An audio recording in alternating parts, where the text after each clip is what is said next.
Hey there, welcome to the Confident Chemistry Teacher podcast. I'm Kim, a high school chemistry teacher who's still in the classroom teaching chemistry and refining what actually works with real students.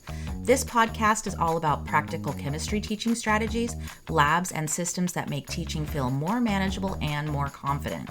So let's get this reaction started.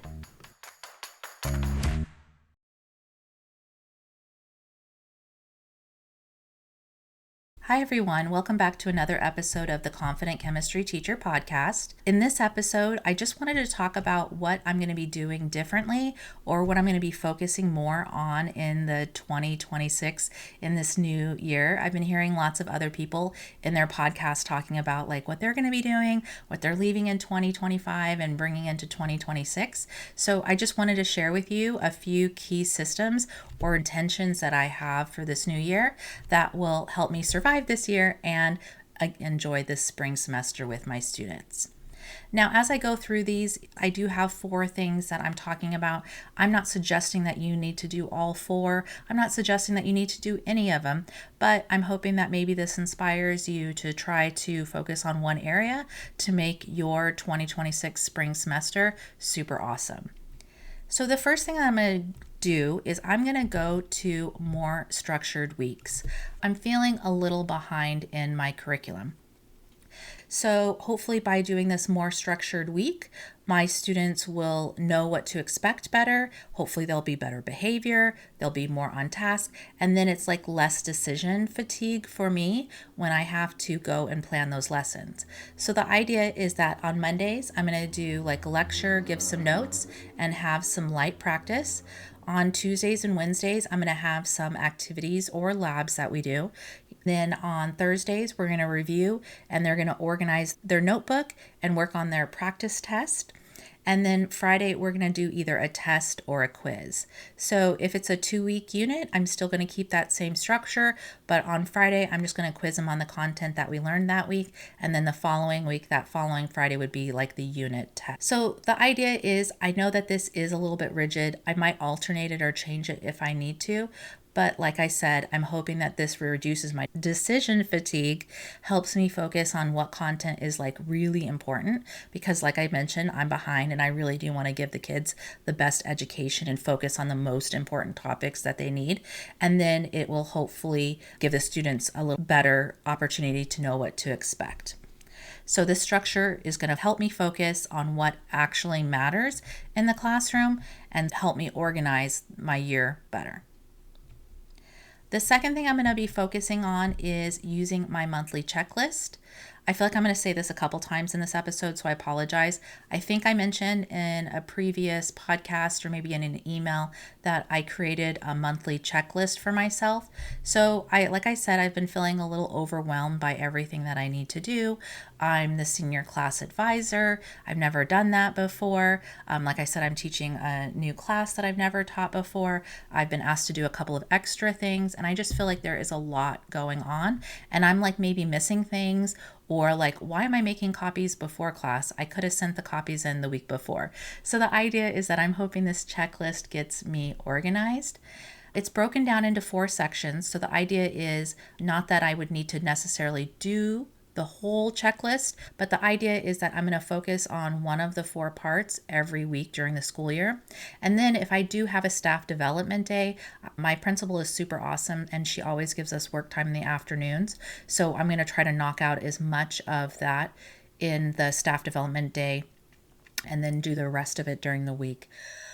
On Thursdays. You're like, what's special about Thursdays? I have made the decision that instead of staying late like every single day, not that I've been staying late every single day, but there's some days where I do stay late.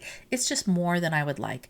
And I'm bringing more stuff home than I would like to. So I have made the decision that I'm going to stay for an extra hour and a half on Thursdays so I can be really focused and intentional during this work time. So the stuff that I'm going to focus on is completing this monthly checklist, making sure I'm organized and that all of my additional duties are getting done and that my lessons and copies and everything are ready to go. This will also give me some good focused grading time. There's lots of things that I can grade kind of like in like little pockets of time here and there during the class. But if it's something that like I need to read, like a conclusion, a CER, something like that, I personally need it to be really quiet and nobody bugging me to make sure that I'm grading with quality and consistently. Then it's also going to let me make sure that I'm setting up my labs on those days. So I could be pulling out like my lab equipment in those little minutes that I have, but then I could be like setting everything up during that time. I'm hoping by knowing that I'm going to be staying that extra hour and a half late on Thursdays, it's going to prevent me from staying late on other days when I should be going to the gym, talking about New Year's goals, or, grading during family dinner on Sunday nights. So the idea is I'm hoping that this monthly checklist and a little bit more time, intentional time once a month or once a week will help me out. The third thing I'm going to be doing is I'm going to be making sure that I am modeling more for my students. And I know that sounded weird, but the idea is I'm new to this school. The students don't know my expectations. They're still, young. I've got freshmen and sophomores this year. So I need to make sure that if I want something done, that I need to make sure that I am having students model it. So I'm going to explain it and then I'm going to model it. And I think I said this in a previous episode that I wanted to do it, but I need to do it more. I want like my spring semester to be super awesome and super fun and like just less stressful. So I think modeling is going to really help. So I'm going to be modeling procedures. I'm going to be modeling lab techniques. I'm going to be modeling how I want them to set their notebooks up. And so the other thing that I really want to focus on is make sure that when students are not doing it correctly, I'm going to have them go back and repeat it. So you guys are teachers, you get it. What I found is that if I'm frustrated later, it's usually because I skipped modeling whatever I wanted them to do earlier. So this is something that I want to take with me into the new year. The last thing I'm taking into the new year is that I want to be more intentionally positive with my students. I sometimes think as a teacher it is easy to get frustrated with them, especially when I haven't modeled exactly what I want them to do. So I really want to, like I said, have a better and more positive spring semester.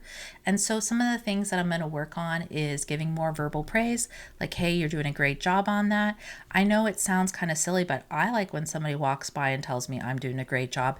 And I notice that some of my CC teachers do that. And I think that is an excellent teaching strategy that I want to take into the new year. I also want to call out like effort, like groups that are rocking it. I think I do that a little bit, but I definitely like want to do that more.